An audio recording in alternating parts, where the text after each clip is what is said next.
तो दोस्तों आज के स्मैकडाउन के अंदर तहलका और भौकाल मच चुका है। स्मैकडाउन के अंदर बैक स्टेज कोडी रोज बैठे हुए होते हैं, उनके साइड पर होती है उनकी अनडिस्प्यूटेड चैंपियनशिप का। इसी तो भी रैंडी ऑर्टन आते हैं और वो बोलते हैं कि मैं तेरी हमेशा मदद करूंगा, जो तू ये सोलो सिकवा के पंगे में पड़ चुका है उससे तू दूर ही रहे भाई, लेकिन मैं हमेशा तेरे पीछे ही रहूंगा। और हमेशा से ही वो चैंपियनशिप को देके जा रहे थे और वो भी बोलते हैं कि इस तेरा जो सोलो सिकवा के साथ जो मामला खत्म हो जाएगा उसके बाद इस चैंपियनशिप के पीछे कई सारे बंदे आने वाले हैं, लेकिन तब भी दोस्त मैं तेरे पीछे रहूंगा।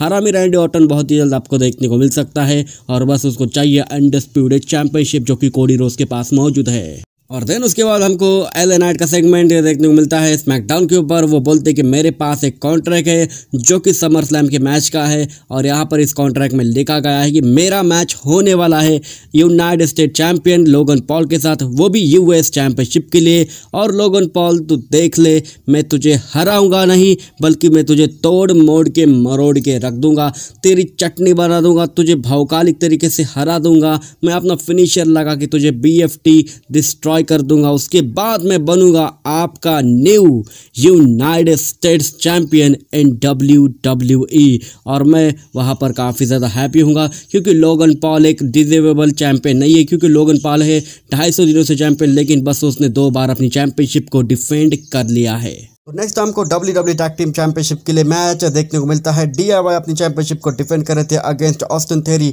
और ग्रेसर वार्नर, और इस मैच के अंदर गलती से किक लग जाती है ग्रेसर वार्नर की ऑस्टिन थेरी को।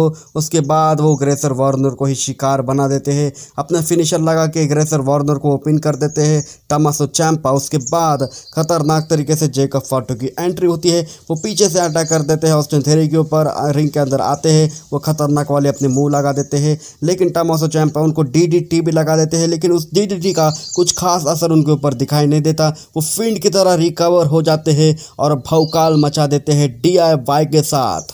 जॉनी गार्गानो और टमासो चैंपा का भूत उतार देते हैं जेकब फाटू, और लगता है कि टामा टूमा टांगा लुआ WWE टैग टीम चैंपियनशिप के लिए भी जा सकते हैं। और देन उसके बाद पप्पू तरीके से एंट्री मार देते हैं सोलो सिकवा हमारे फेक ट्रबल चीफ टामा टूमा टांगा लोआ के साथ। आते के साथ बिल्कुल रोमन रेंस की कॉपी करते हैं, रोमन रेंस की स्टाइल में ही वो बोलते हैं कि एक्नॉलेज मी, लेकिन क्राउड उन्हें एक्नॉलेज नहीं करता है। उसके बाद वो बोलते हैं कि जिन लोगों ने भी मुझे एक्नॉलेज नहीं किया, आपको पता है कि मैंने उनके साथ क्या किया है। जिमी ऊसो ने मुझे एक्नॉलेज नहीं किया, मैंने उसको तोड़ मोड़ के मरोड़ के रख दिया। पॉल हेमन ने मुझे एक्नॉलेज नहीं किया, मैंने उसको तोड़ मोड़ के फरोड़ के रख दिया। और वही आपके भी साथ हो सकता है, जो भी मुझे एक्नॉलेज नहीं करेगा मैं उसकी धुलाई कर दूंगा, मैं उसका तहलका मचा दूंगा, मैं उसको डिस्ट्रॉय कर दूंगा। और हाँ, इतना भी वो कहते हैं कि अगर रोमन रेंस भी वापस आता है तो उसे मुझे एक्नॉलेज करना ही पड़ेगा, वरना उसका भी हाल जिमी ऊसो पॉल हेमन के जैसा ही होगा और तुम्हें उसे कोई भी चेयर करने की ज़रूरत नहीं है क्योंकि तुम उसे डिजर्व नहीं करते हो। और देन उसके बाद वो बोलते हैं कि रोमन रेंस के बारे में फिर कभी बात कर लेंगे। अब बात करते हैं कोडी रोज के बारे में। कोडी रोज का थीम सॉन्ग प्ले होता है, वो रिंग के अंदर आते हैं और वो बोलते हैं, प्रोमो गुस्से में कट करते हैं कि तेरा और मेरा मैच तो होना चाहिए समर स्लैम के अंदर, इसके बारे में हम निकोल्डिस के साथ बात कर लेंगे, लेकिन तेरा और मेरा मैच आज भी हो सकता है।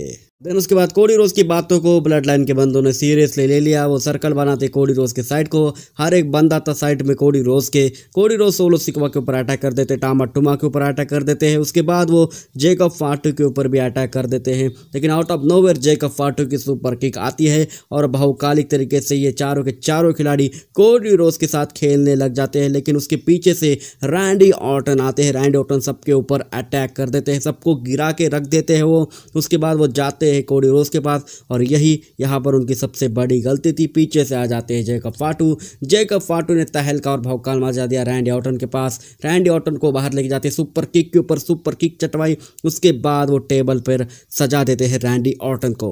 पहले रोप में अटका दिया था कोडी रोज को ये नज़ारा दिखाने से पहले, उसके बाद ये चारों के चारों सुपरस्टार रैंडी ऑर्टन को उठा देते हैं। कोडी रोज रोप के अंदर अटके हुए थे और ये नज़ारा वो अपने आंखों से देख रहे थे। शील्ड का पावर बॉम्ब लगा देते हैं, रैंडी ऑर्टन को पटक देते हैं टेबल के ऊपर और ये सब कुछ नज़ारा कोडी रोज अपने आंखों से देखते हैं। चिल्ला रहे थे वो और उसके ठीक बाद स्मैकडाउन ऑफ एयर चली जाती है। तो ये कुछ थी आज की स्मैकडाउन दोस्तों। तो दोस्तों ये वीडियो बस यही तक थी। अगर आपको वीडियो पसंद है तो वीडियो को लाइक और चैनल को कर दीजिए सब्सक्राइब।